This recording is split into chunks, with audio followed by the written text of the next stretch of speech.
আশীর্বাদ আর কোনো কিছু নেই। যদি মায়ের আশীর্বাদ আপনার সঙ্গে থাকে, বাবার আশীর্বাদ আপনার সঙ্গে থাকে,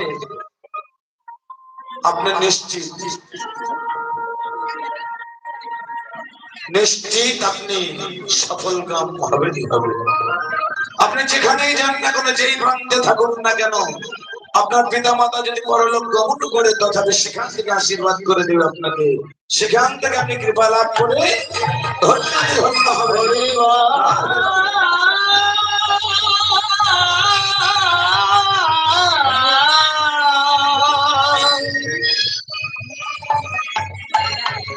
আর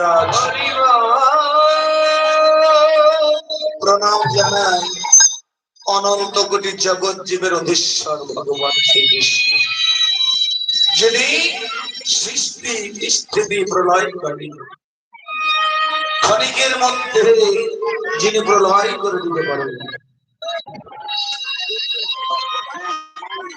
যিনি রাজাকে ফকির বানাতে পারেন, ফকিরকে রাজা বানাতে পারেন, সেই পরমেশ্বর ভগবান আজ আমরা তার রূপ লীলা রস মাধুরী আস্বাদন করব। কিন্তু দেখো, আস্বাদন করতে গেলে মায়েরা একটু লক্ষ্য করবে। বাবাদের ঘটনাটা কি ঘটে জানেন? বাবারা যদি একসঙ্গে 4 জন 5 জন থাকে অত বোঝা যায় না, কিন্তু মায়েরা যদি 3 জন একখানে হয়ে যায়